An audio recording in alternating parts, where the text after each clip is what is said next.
we try to get some of the coolest researchers and the coolest scientists out there to come and tell us how they do their thing. So sometimes it can be a little mysterious, but we'll dispel some of those today. Okay.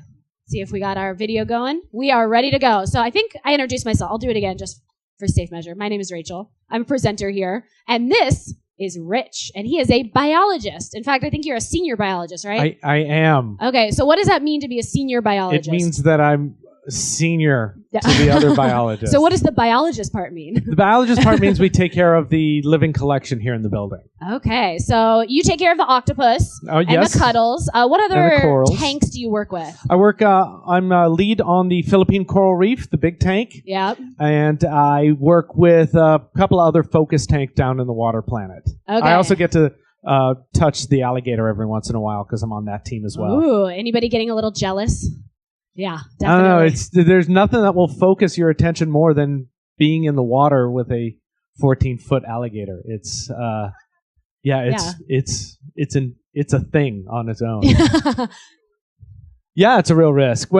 Sometimes we need to catch it up to do physicals on it, and the only way to do that is to actually lower the water level. But we have to be in the water with him to kind of corral him into a tube that we move him around in. And definitely it's a big animal with a lot of teeth. No, especially if he's not. He is well fed. He's not going to go after us because he's hungry. He's going to go after us because we're trying to get him to do something that he doesn't want to do. That maybe he doesn't want to do. Now, you did do a physical, I think about 2 months ago now, right? 2 months ago, yeah. Yeah. So what were the details of that? What did you guys? He's in really good shape. Yeah. Yeah, awesome. Yeah. He might be a little bit heavy, so we might modify his food a little bit, but other than that, he's doing really, really well. Well, that's our... Excuse me? The tube is 2 feet in diameter by about 12 feet. It's a big irrigation tube, really, and it seems like a weird way to catch him up, but it's really the safest for everyone involved. Once he gets in the tube, getting him in the tube is a little bit of a game where we try to coax him to get into it. But once he's in the tube, he's completely safe for himself. He can't thrash and hurt himself, and he can't hurt us. So it's a good way to go. And I think there was a news clip about it, right? That shows some of the action shots. There was. Okay. Do you remember what channel that was? That was on the Sciencing Important Science channel. Okay, we'll check out the Important Science channel. I think that was our first tangent of many today, right? Yeah, they're always fun. They're always fun. But this is one of my favorite photos of you, Rich. And hopefully interesting. Yes. That was an interesting tangent. Anybody want to guess what's going on in this picture? What is he doing there? Wearing an octopus. Why would you want to wear an octopus? Make a fashion statement. Is that what you were going for? In a way. In a way. I was in Tonga consulting on a coral farm, and we had spent the week talking about sustainable and responsible collection for corals and for fish. And then this octopus swam by, and the guys jumped in the water with claw hammers and clawed up about 10, 15 feet of reef trying to catch this octopus to eat, which is fine. Eating it, that's fine. But the idea of breaking up the reef to catch it seemed very bizarre given what we had done that whole week. But it does go to show the difference in people's minds between food and collecting for the luxury hobby of aquarium keeping. Because food is you do whatever you can to get the food. Because you got to eat. They're mostly subsistence fishermen and farmers. So I asked them why they had broken up so much of the reef, and they said because octopuses bite. And I said, oh, no, they don't. And I grabbed this octopus and put it on my head, and luckily it didn't bite me in the head, which it could do, but it didn't. And then I showed them different ways to collect the octopus without damaging the reef. And then we took this picture of it because it seemed like a funny thing, and our director loves that picture more than anything. It's a fantastic picture. I have to use it everywhere. Yeah. Well, aside from the octopus, you also have a strong love and affinity for cuttles and squids. Can you tell us about that group of animals? They're all related, cuttles, squids, and octopus. They're all cephalopods, which means head, foot. What they all have in common, really, is the idea that all their limbs extend from a ring around their mouth. So that's really what makes them all the same, because their form factor is very different. Yeah. Some of them have 8 arms and 2 tentacles, like squid and cuttles. And octopus, they have 8 arms. So the arm's not a tentacle. If you want to get technical about it, the difference is really An arm will have suckers up and down its entire length, where a tentacle, if it does have any suckers, will only be at the very tips, and the rest of it's very smooth. Cool. That's a good overview. There's also Nautilus in that group, which I take care of downstairs. They have 90 tentacles with no suckers at all, and they have a ring-shaped brain, all of these animals, and their esophagus actually goes right through the ring-shaped brain, so it's very important that they eat the right size chunks of food, otherwise the food can bump their brains. They have blue blood. They have 3 hearts. They're fantastic animals. They can change color and shape on a dime, so they're really magnificent, in my opinion. Yeah. So when did the love affair start with these animals? Have you always just had a strong... Yeah, I think so. When I was a kid, they just seemed like the neatest animals that ever could possibly be. Yeah. And they pretty much are. Yeah. Really got great eyesight. They're just great. They're just great. They're just great. Yeah. Well, how you got here to the Academy is actually a few years ago. If we zoom back, you have been raising animals like this in your home, right? Yeah. So how do you raise octopus or cuttles or any of these? In an aquarium. In an aquarium. That's a good start. Not the bathtub, right? Not the bathtub. The most important thing with them is feeding them. And we're lucky to be in the Bay Area because we can get food from bait shops, essentially, that's affordable. Most of the time they need live foods, and live foods by nature are expensive. So either you have to grow them yourselves or you have to buy them or collect them. So very lucky to be in the area where I can just buy them inexpensively from a bait shop, or I can actually collect shore crabs for them to eat. I live in Alameda, so all around the whole island, it's actually great territory for it. If either of those two things wasn't true, I don't think I would be doing this. If I was locked inland, it would just be too expensive to feed them over time. And also, more importantly, when you're ordering foods to be shipped to you, availability becomes an issue. So you could have a whole group of animals that need to be fed, but have no way to get any food for them. So that would be suboptimal in keeping them around. So, that's how we've been doing it since about 2004, 2003 at home. I was a stay-at-home dad for a while, and that was one of the things I did to stay sane.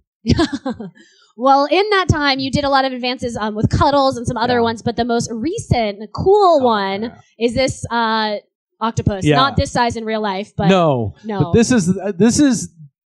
I'm still kind of in shock that I get to work with this thing.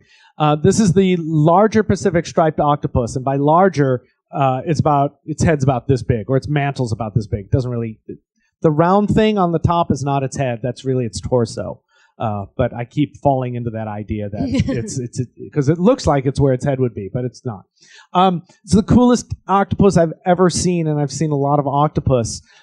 Never expected to see it alive. It's mentioned in the literature in 2 paragraphs from a small note in 1990, after following an article about the lesser Pacific striped octopus, which I've also worked with for a long time, actually, and have many generations of those. So that's really cool. But this guy, a collector we were working with in Nicaragua called us to get the smaller animal, called and said, hey, we caught this other weird thing. Are you interested? And they described it. And I was working with, and still am, with Roy Caldwell, who's a researcher over at UC Berkeley. And we got this email, and we got on the phone and kind of screamed at each other for about 10 minutes because we never expected to see it. No one's ever had it. There's like 2 old, terrible specimens in the Smithsonian. It hasn't been described by science. No one's worked with it. No one's seen it. It just isn't around. Because it's from an area off the Pacific side of Central America where not much trade collection is done. So you just don't see it that often. And these guys are also in like 40 meters of water. So no one, even if they were collecting, no one would go down that deep to collect for the hobby. So they were actually caught by accident in a gill net, or a seine net, actually.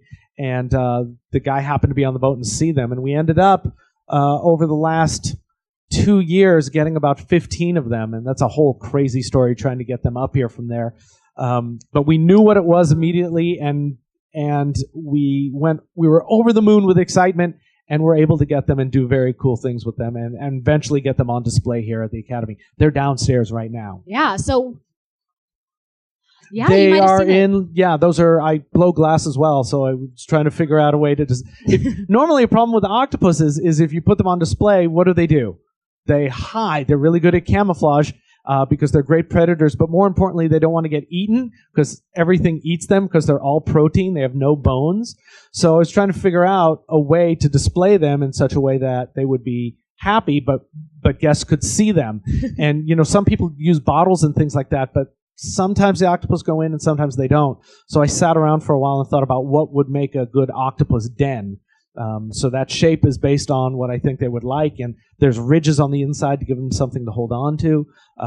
So I'm really pleased with those. They're working out really well. I want to make a huge one for the GPO, but that's a lot of work.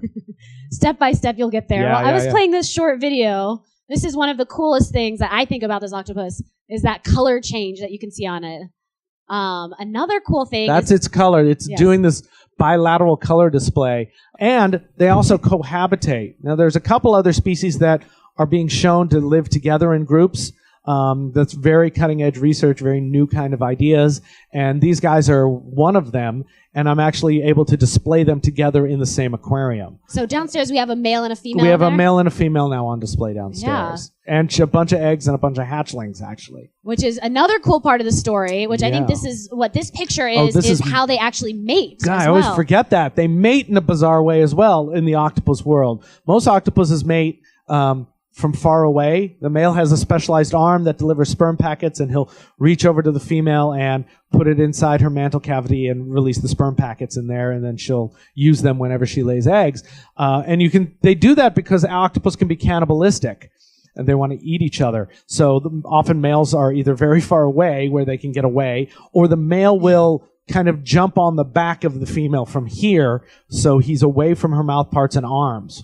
These guys don't do it that way at all. They mate beak to beak or sucker to sucker. So instead of being like this, where the male is safe, the male is right here, right up against her beak. Her mouth parts are right on the inside middle there. And they negotiate and push arms together. And if the male is too small, the female will engulf him completely. And then I will watch terrified for a few minutes, wondering what's happening in there. But these guys have never had a problem with it. They end up letting go. And then I take that male out and put a bigger one in because it's just terrifying to watch. But these guys, now they're the same size. They mate all the time. They were mating this morning. So they mate multiple times. They lay eggs multiple times. And I think you mentioned that right now in the tank, you should check it out after the show. Yeah. There are little babies, right? We call them larvae or paralarvae. Yeah. And they're about 4 millimeters long, which is really small. And they're swimming. So you'll see these little kind of orange dots bobbing up and down in the water column. And this is a huge issue because it's very difficult to feed them. In fact, no one's cracked. There's two kinds of octopus in general for reproduction. Large-egged octopus, large-egged octopus, and they hatch out basically as miniature octopus and go right to the bottom and very easy to feed and raise because they're octopus. These guys, I think we have a photo of one coming up which would help describe. Here we go. I was getting distracted. Oh, great, yeah. So here's one hatching from the egg, but as you can see from this photo, that's 4 millimeters long. It's got these very stubby arms. The arms are not long like a regular octopus, and they're swimming around in the plankton and they're eating something. We don't know what it is. So we're trying to figure that out, and this is not a new thing for us trying to be figuring it out. Anyone who's ever worked with octopus ends up with hatchlings and wants to feed them. And for the small egged ones, the larval ones that go into the water column, no one's really cracked it yet. It seems like they're eating mostly like krill or shrimp or crab larvae. So I'm trying to clear my plate to be able to raise crabs, which is a horrible thing to have to do, but it seems like the best bet for the food. So, but that's a huge undertaking in itself, figuring out first of all, we got to figure out a crab larva that they eat, and then we got to go into production. So it's not a small task. They're surviving 5 or 10 days, and then they're not growing because they're just not eating. Now, this is a huge problem in all marine animals, or at least marine invertebrates and fish, actually, but not mammals, of course. They're these little larvae which are very different than the adults, and they have very specific food needs. It's got to be the right size. It's got to move the right way. So while there's about 200 species, maybe 300 species of marine fish that have been bred in captivity, it's not done easily and it's not done widely because for most of them, it's just very difficult to get the right foods. So we've just been working on it for 10, 15, 20 years. Clownfish are very easy. There's some that are easy, but most of them, each one has its own specific needs, and it has to be figured out each time. It has to be figured out each time for each animal. And then to be able to do it on scale is a whole nother ball game because you need those live foods. So for fish now, you can get copepods and things commercially, which is a very small crustacean, which is great for fish, or most fish or some fish, but it doesn't work at all for these guys. They ignore them completely. So what's worked in the past with other animals that you've bred trying to find out what food the larvae eat? It's trial and error. Yeah. That's all you can do. So right now what we're doing is kind of the kitchen sink approach. With anything I think they might be able to eat, I'm putting in the tank with them because I'm not really that focused on codifying it and knowing exactly what. I just want to get them to survive. So when I have time, I'm out doing plankton toes as well, trying to just catch anything that they're going to eat. If we can get them through a phase of this, they should start eating stuff we can get more easily. It's just the first few weeks. We don't know. These could be in the plankton for 6 months. We have no idea how long it takes them to turn into a regular octopus and settle out of the water column. Yeah. It's ridiculous. It is ridiculous. It should be easier. Yeah. You'll get there. We believe in you. With the mating with these Pacific octopuses as well, you did a lot of experimentation, right? If I remember correctly. Yeah. Because we want to make sure they didn't eat each other. And, so how did you do that? Time. So you'd have the female in the tank, and you take the male and put him in a smaller tank in that tank and let them get used to each other for a while, and then take them both out of that tank and put them in a smaller tank so you could watch them and separate it if you need to. It turned out to be way easier than that, which is great for this species, but for other species, not so much. Definitely. Now, what's going on with what I don't know is happening in display is I don't know if any of those larvae are eating or not. They've been there for a while, and there has been a bunch of them. And with these guys, they don't just have one huge, massive outflow of larvae like you see in the videos with the giant Pacific octopus. Because they're laying eggs all the time, they hatch out in 5s and 6s a day. So you'll have 5 and 6, but I have way more than that downstairs on display. So one of the ideas to raising them, please stop me if I'm boring because we'll talk about this all day. This fascinating. Is I'm leaving them on display because that's an established tank, and it's got its own infauna in that tank. So there's all kinds of microplankton living in there already. So maybe they'll eat some of that. Traditionally, what you do with any kind of marine larva is you put it in its own container and you make sure it's very clean and sterile because the water quality greatly impacts these small, tiny critters. But for this round, we're just kind of leaving them and seeing what happens. So every day I'm down there with some kind of magnifier trying to see if anything's settled out, or do they look like they have longer arms, so it's really just trial and error. And where can we find this tank? In animal contraction on the B1 level. Okay. So if you were downstairs, it's the big, colorful, decorated room that has lots of animals. Yeah. It's a great exhibit talking about how things mate and are attracted to each other. It's really interesting. This is one of the most bizarre ones, yeah. This one's pretty weird. Yeah. And not only have you done octopus, you've also done cuttles, which is a close relative. Yep. I think we have some cuddle pictures as well. Yeah, well, this is another kind of octopus paralarvae. Again, you can see that the arms on the front are really small, so they're eating something very interesting. Whereas this is a dwarf cuddle. You could call it a larvae, but it's really just a little cuddle. Within days, it's able to hunt and feed, and just like a normal adult, just smaller stuff. So they're easy. So these guys we breed, they're easy now. They weren't easy in 2004, 2005 when I figured it out. But now everyone's doing it, and I couldn't be happier because. So how did you figure out in 2004? The same kind of thing. Trial and but error. This was all, a lot of this happens in my house because my wife's really nice. So with these guys, I actually set up a big tank and put dividers in it, and those dividers had doors, and I could replace the doors with transparent or opaque doors. Again, the problem was getting brood stock. So if you were able to get 5 of these animals, what are you going to do with them? You can't just throw them together, because if you lose any of them through fighting and mating, you're done. So, and these cuddles are almost impossible to sex either. So I had no idea. So I put the transparent doors in so they could look at each other, and hopefully through that behavior I could tell if they were male and female or not, if they were going to fight or if they were going to mate. Whereas the larger Pacific striped octopus, the male actually on that specialized arm. Here's another weird thing about these animals. It's got a white line on that whole arm. It's the only octopus that has a permanently colored hectocotylus, which is technical name for grooved arm. But that's really cool. But we're talking about cuddles now. So that's how. So again, it's just feeding the babies. Can you feed the babies? And these guys, it turns out they'll readily eat mysis or little amphipods, which are both easy to collect and commercially available. Do we make those in-house as well? We don't make them in-house. It does take a lot to make them in-house. Yeah. So we can source them from somebody whose business it is to make them. It's just more efficient. Okay. One of my favorite things about your profession is that you've had a very eclectic past. You mentioned stay-at-home dad, mentioned glass blowing. If I'm right, you were a juggler at one point as well. That was a job for about 15 years. So how did you weave all this together to get to right here, right now? To right here, right now? I've just gone from what interests me to what interests me and been very fortunate that that's allowed me to make a living over time. And when my daughter was born, my wife and I talked about who should stay at home for a while because that seemed to make sense to us. And since I was a juggler, that meant I had no insurance. So I stayed at home. And then after about 5 years of that and working in a co-op, preschool co-op, which made me insane, my wife said I should go talk to adults who are not children-focused. And so I started volunteering for Matt Wandell, who's another biologist here, who I've known for a long time.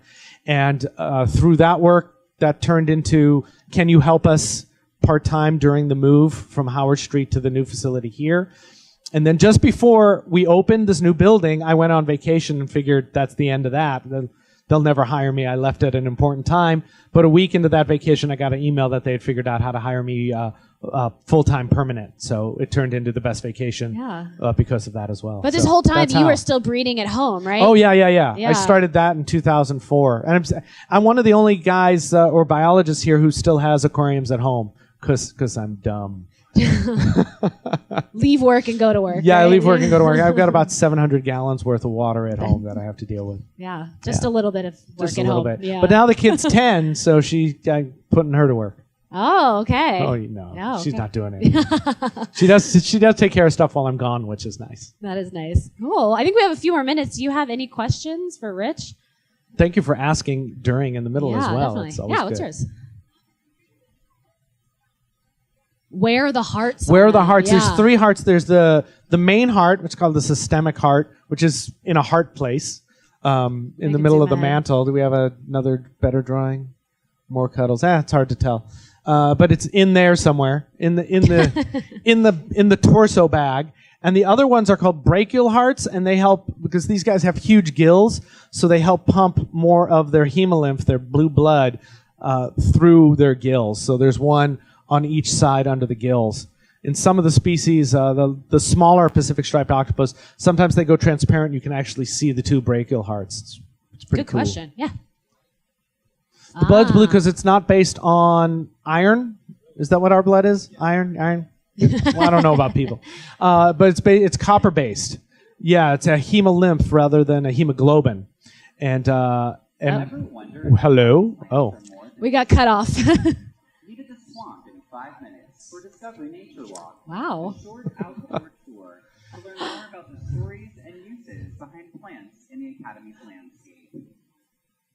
Ta-da. We're back. I'm trying to remember the exact name of it, but it's escaping right now.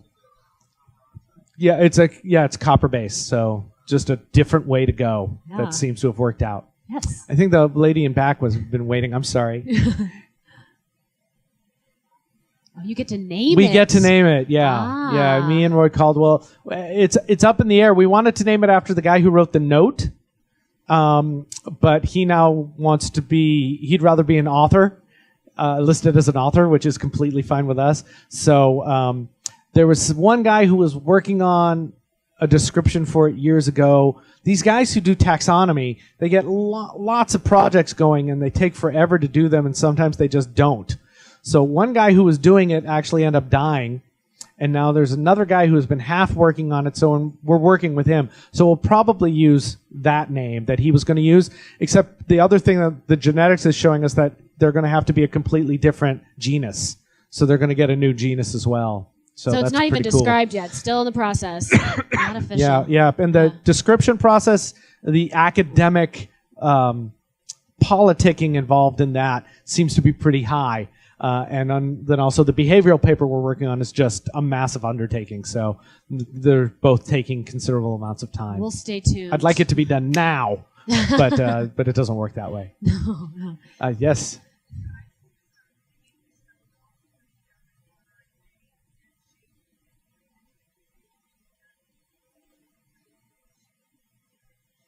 Mm-hmm.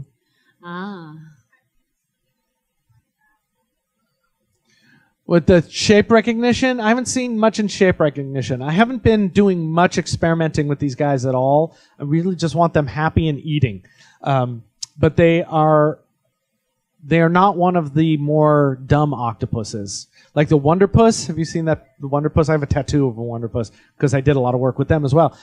Dumb as paint. Not a smart octopus, but it lives in the muck. It doesn't need to be that smart. These guys live in kind of silty areas and rocky areas, and they're wicked smart. They seem wicked smart. They very fastidious. They will eat and then crawl away from their den and spit out all the pieces of the crab somewhere far away. So it'll be interesting. Octopus Intelligence is I don't know where I really fit on that because it's so hard to define. But they're definitely not dumb. There's something going on, but I get a little nervous when we start talking about, it's as smart as a dog or as smart as a child or things like that.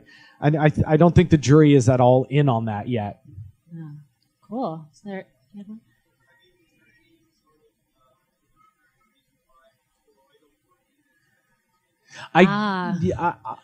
I don't know is a great answer for me to say right now. I don't do that kind of work, so I'm not sure. You could check with online, look up P.Z. Myers. He does a lot of the embryology and evolutionary work with cephalopods.